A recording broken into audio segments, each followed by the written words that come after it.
Assalamualaikum warahmatullahi wabarakatuh. Selamat pagi anak-anak, sehat semuanya? Sehat ya? Alhamdulillah, yang sehat semoga selalu diberi kesehatan. Adapun yang sakit, semoga segera diberi kesembuhan. Ya, semoga bisa bergabung lagi dengan kita untuk mengikuti pembelajaran sebagaimana biasanya. Oke anak-anak, Ibu mau tanya dulu nih. Di sini, apakah semuanya hadir atau ada salah satu temannya yang berhalangan hadir? Semuanya hadir ya? Alhamdulillah, berarti semuanya sehat dan bisa mengikuti pembelajaran dengan semangat ya.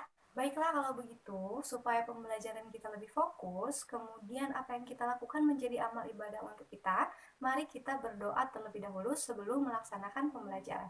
Oke, berdoa mulai. Ya, berdoa selesai. Alhamdulillah kita sudah melaksanakan doa sebelum belajar. Dan kita kali ini akan memulai pembelajarannya. Siap? Siap? Sudah semangat ya? Oke, kalau misalkan sudah, Ibu mau cek nih semangatnya. Suaranya bisa kencang tidak ya? Kita salam semangat dulu. Ya, masih ingat kan salam semangatnya? Sip, kalau begitu kita mulai salam semangatnya. Ibu hitung 1, 2, 3. Go, go, semangat! Nah, seperti itu. Ibu suka semangat pagi kalian hari ini. Semoga semangatnya terus dipertahankan sampai nanti siang ya, supaya belajarnya jadi lebih bermakna. Oke. Nah, kita akan mulai pembelajaran, tapi sebelumnya Ibu mau tanya dulu, kita mengulas dulu. Kemarin kita sudah belajar tentang apa saja? Betul, tentang peristiwa dalam kehidupan. Apa yang kita bahas kemarin? Peristiwa apa? Ya, peristiwa perlawanan secara fisik dan diplomasi yang dilakukan oleh bangsa Indonesia untuk memperoleh kemerdekaan. Ya, pintar ya. Lalu kita juga mempelajari tentang diakuinya negara Indonesia menjadi negara yang merdeka ya. Itu adalah serangkaian peristiwa yang terjadi dalam kehidupan, khususnya di negara kita. Nah, pada pertemuan kali ini kita akan membahas kembali mengenai peristiwa dalam kehidupan. Hanya saja yang akan kita bahas kali ini adalah berkaitan dengan peristiwa di kehidupan sehari-hari yang juga erat kaitannya dengan kalian semua, dengan anak-anak semua. Untuk lebih lengkapnya, kalian bisa buka tema 7 halaman 151. Itu yang akan kita pelajari hari ini, yaitu subtema 3 di pembelajaran 1 masih tentang peristiwa dalam kehidupan sehari-hari ya. Iya. Nah, anak-anak, biasanya di kehidupan kita itu kita punya yang namanya hari istimewa, betul? Betul ya. Nah, hari istimewa itu biasanya selalu ingin kita rayakan bersama dengan orang-orang yang terkasih, gitu ya. Nah, hari apa sih yang istimewa untuk kita? Hari ulang tahun. Iya, lalu hari kelahiran adik, betul sekali itu adalah hari-hari yang istimewa. Nah, khususnya tadi untuk perayaan ulang tahun, biasanya selalu ada tuh undangan yang diberikan kepada teman-teman, keluarga, dan lain sebagainya supaya keluarga dan teman-teman kita itu bisa menghadiri acara ulang tahun yang kita laksanakan. Ini Ibu punya contoh surat undangan ulang tahun. Baik, sebelumnya Ibu tempelkan dulu ya suratnya.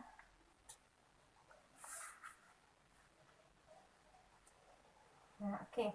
Ini adalah salah satu contoh surat undangan, yaitu surat undangan ulang tahun. Nah, kira-kira nih di sini anak-anak ada yang mau menyampaikan apa sih yang dimaksud dengan surat undangan? Ya, surat undangan itu adalah permintaan dari kita supaya orang lain dapat hadir di acara yang kita laksanakan gitu ya. Sip, pintar. Apa yang anak-anak sampaikan tentang undangan itu sudah betul. Nah, tapi lengkapnya, undangan itu bisa diartikan sebagai pemberitahuan atau juga permintaan untuk seseorang supaya dapat mengikuti acara atau kegiatan tertentu. Nah, di sini anak-anak tahu kalau misalkan undangan itu punya beberapa jenis. Coba yang pertama, jenisnya apa? Tidak resmi. Lalu yang kedua? setengah resmi. Dan yang ketiga, surat undangan resmi. Betul ya. Surat undangan ulang tahun ini yang sudah Ibu tunjukkan kepada kalian, itu termasuk surat undangan resmi, setengah resmi, atau tidak resmi? Betul, surat undangan tidak resmi. Kenapa surat undangan ulang tahun termasuk jenis surat undangan tidak resmi? Karena surat undangan ulang tahun itu memiliki ciri-ciri yang sama dengan surat undangan tidak resmi. Yang pertama, dibuat oleh perorangan untuk perorangan. Contohnya, Fitri itu mau memberikan surat kepada sepupunya yang jauh, seperti itu. Kemudian tujuannya dibuat untuk kepentingan perorangan juga, jadi bukan untuk kepentingan kelompok. Selain ciri-ciri surat undangan tidak resmi, ada juga unsur yang terdapat pada surat undangan tidak resmi. Yang pertama, ini buat Kiki, itu termasuk apa? Betul, yang dituju. Selanjutnya, Assalamualaikum. Pintar, pembuka ya. Dari hai teman-teman sampai kalian semua, itu termasuk bagian isi, pintar. Kemudian, Waalaikumsalam. Iya, penutup. Dan yang terakhir, ini yang Cynthia itu apa? Betul, pengirimnya. Nah, selain dari bagian-bagian tertentu yang harus ada dalam surat undangan tidak resmi, kita juga harus menggunakan kalimat yang efektif ketika membuatnya. Nah, anak-anak di sini tahu apa yang dimaksud dengan kalimat efektif? Sudah belajar sebelumnya? Belum? Kita mengingat lagi ya. Kalau kalimat yang efektif itu adalah kalimat yang jelas, yang dapat dipahami, yang dapat dimengerti gitu oleh pembacanya ya. Jadi bahasanya itu tidak bertele-tele dan masuk akal seperti itu. Coba kita perhatikan di surat undangan ulang tahun ini, apakah sudah menggunakan kalimat yang efektif atau belum? Paham apa maksud undangannya?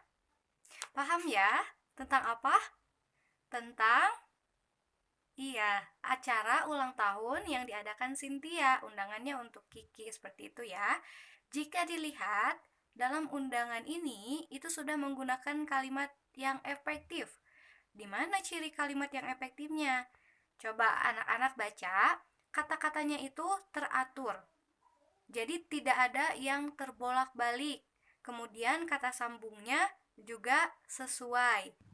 Dalam membuat surat undangan itu juga harus memperhatikan ejaan. Nah, kalau yang ini pasti kalian masih ingat. Kita juga sudah mempelajari ini, kalian juga sudah belajar tentang ejaan ini di kelas-kelas sebelumnya. Kira-kira apa saja yang termasuk ejaan? Betul sekali, huruf kapital ya, penggunaan huruf kapital. Lalu tanda baca ya, terdiri dari apa saja? Tanda titik, tanda koma, tanda tanya, tanda seru, dan lain sebagainya ya. Kita perhatikan nih, di surat undangan ulang tahun ini, apakah ejaannya sudah sesuai atau belum? Betul, yang pertama itu sesuai ya huruf kapitalnya. Di awal kalimat semuanya menggunakan huruf kapital. Kemudian nama bulan juga, lalu nama tempat juga, dan nama orang juga menggunakan huruf kapital. Di akhir kalimat itu menggunakan tanda baca, ya, titik. Dan ini ada beberapa juga menggunakan tanda baca titik 2. Ya, seperti itu. Itu yang dimaksud dengan penggunaan kalimat efektif dan ejaan dalam surat undangan tidak resmi. Nah, sampai sini paham? Ada yang mau ditanyakan terlebih dahulu? Paham ya? Baik, kalau misalkan paham, berarti kalian sudah tahu apa yang dimaksud dengan surat undangan tidak resmi. Kemudian bagiannya apa saja? Cara membuatnya bagaimana, harus menggunakan kalimat seperti apa, seperti itu sudah tahu ya. Nah, kalau misalkan sudah tahu, Ibu minta kalian untuk membuat surat undangan tidak resmi kalian sendiri. Silahkan dibuat sekreatif mungkin. Boleh misalkan untuk kegiatan ulang tahun, atau ditujukan juga untuk teman-teman yang jauh misalkan, yang sudah lama tidak bertemu dengan kalian. Itu boleh, silahkan dikreasikan. Dan juga silahkan dibuat berwarna juga boleh. Di sini Ibu ada kertas HVS dan juga pensil warna, spidol, dan lain sebagainya akan Ibu bagikan. Silahkan kalian buat surat undangan tidak resmi versi kalian masing-masing. Baik, sudah selesai semuanya ya. Baik, kalau misalkan sudah, Ibu mau kita bahas sama-sama dulu nih. tentang surat undangan yang sudah kalian buat. Nah, ini di tangan Ibu ada berbagai suratnya ya. Ada yang tentang ulang tahun, ada juga yang menyatakan kerinduan ke teman-temannya, ada yang mengajak bertemu dan lain sebagainya. Nah, di sini Ibu akan bahas satu saja ya, anak-anak. Nah, ini itu coba kalian perhatikan. Kira-kira sudah menggunakan kalimat yang efektif atau belum? Undangan ini akan lebih efektif kalau misalnya kalimat yang terakhir itu dihilangkan. Kalau bukan kalimat yang terakhir yang dihilangkan, itu bisa kalimat yang sebelum sudah lama kita tidak bertemu. Nah, kenapa dihilangkan? Karena ini maksudnya sama. Nah, supaya kalimatnya lebih efektif, tidak bertele-tele, jadi satu saja. Misalkan, karena di bulan Ramadan sebelumnya kita tidak bisa bertemu sama sekali, tahun ini aku ingin mengajakmu untuk buka bersama di rumahku bersama teman-teman yang lain. Penggunaan ejaannya juga harus diperhatikan. Ini ada beberapa yang belum ada tanda bacanya. Seharusnya ada tanda titik tetapi belum. Kemudian seharusnya tidak ada tanda titik tetapi ada tanda titik. Lalu penulisan kabarmu, kalau misalkan ada mu di akhir, itu baiknya disatukan.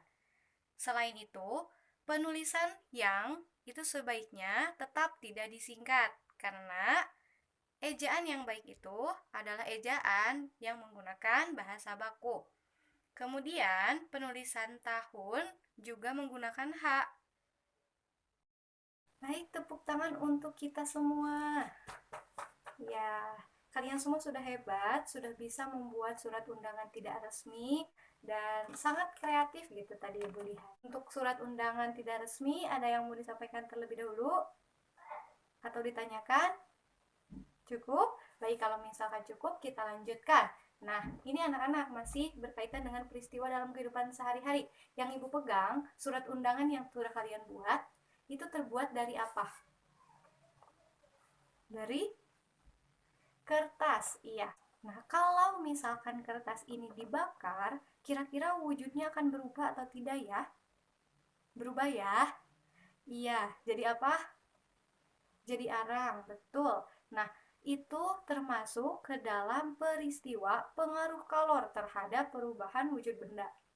Betul ya? Nah, ini kan sudah kalian pelajari juga pada pertemuan-pertemuan sebelumnya, yaitu pada pembelajaran 5, kalian juga sudah melakukan percobaan. Kira-kira pengaruh kalor terhadap perubahan wujud benda itu apa saja? Betul, mencair. Mencair itu dari apa menjadi apa? Dari padat menjadi cair. Iya, lalu kalau dari cair ke padat itu disebutnya apa? Membeku, iya. Lalu kalau misalkan dari padat ke gas, menyublim. Dari gas ke padat sendiri, mengkristal. Betul sekali. Lalu ada dua lagi. Kalau misalkan dari gas ke cair itu apa namanya? Mengembun. Kalau dari cair ke gas, menguap. Iya. Beberapa di antaranya kan sudah dilakukan percobaan di pertemuan-pertemuan sebelumnya. Nah, kali ini kita akan membahas mengenai pengaruh kalor terhadap perubahan wujud benda menyublim. Ada yang masih ingat tadi yang sudah kita sebutkan, apa itu menyublim? Betul sekali, perubahan dari padat menjadi gas. Iya. Coba sekarang Ibu minta kalian cari informasi, kalian diskusikan peristiwa dalam kehidupan sehari-hari apa yang menunjukkan peristiwa menyublim. Ya, kelompok 1, kapur barus yang disimpan di lemari. Iya, betul. Lama-kelamaan kapur barusnya itu menjadi hilang ya. Nah, kali ini kita akan mencoba membuktikan pengaruh kalor terhadap perubahan wujud benda dari padat menjadi gas atau menyublim. Kemarin Ibu sudah meminta kalian untuk mempersiapkan beberapa alat-alat dan kalian sudah dikelompokkan ya.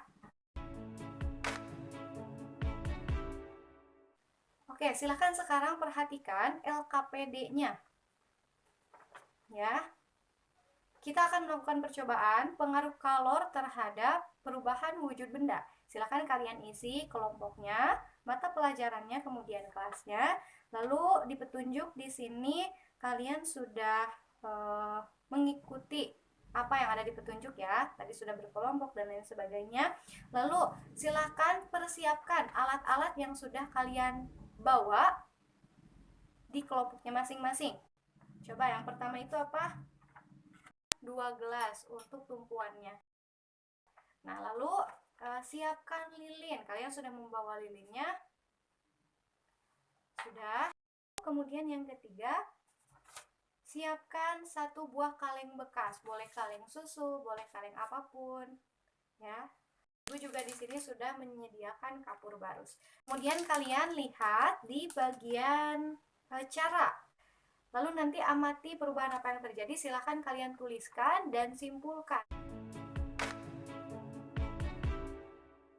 Baik, bagaimana? Sudah selesai semuanya? Kelompok 1? Sudah 2? Sudah 3? Sudah juga. Adakah kelompok yang mau menyampaikan hasil percobaannya? Oke, silahkan kelompok 3.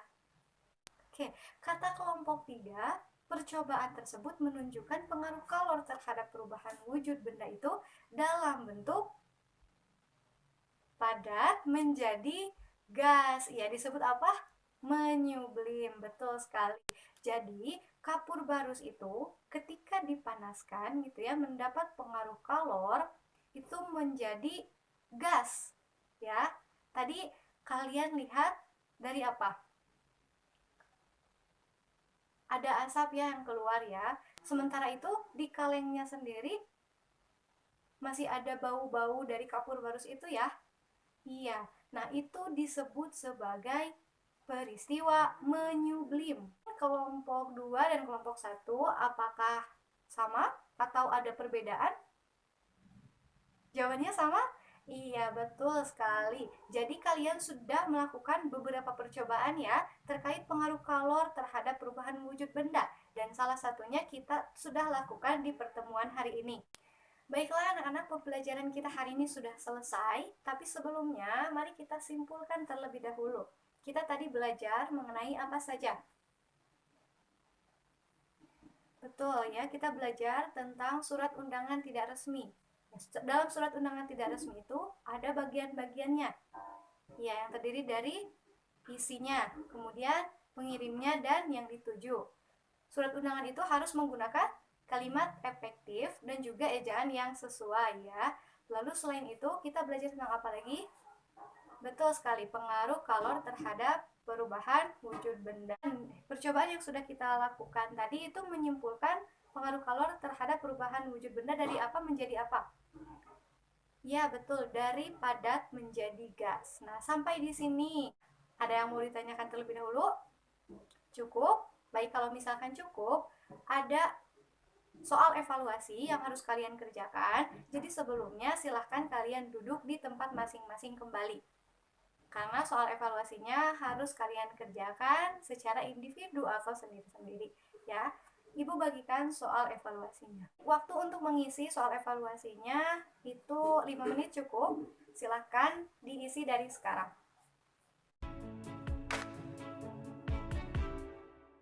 Nah, untuk pertemuan besok, kita akan mempelajari pembelajaran selanjutnya, yaitu pembelajaran yang kedua.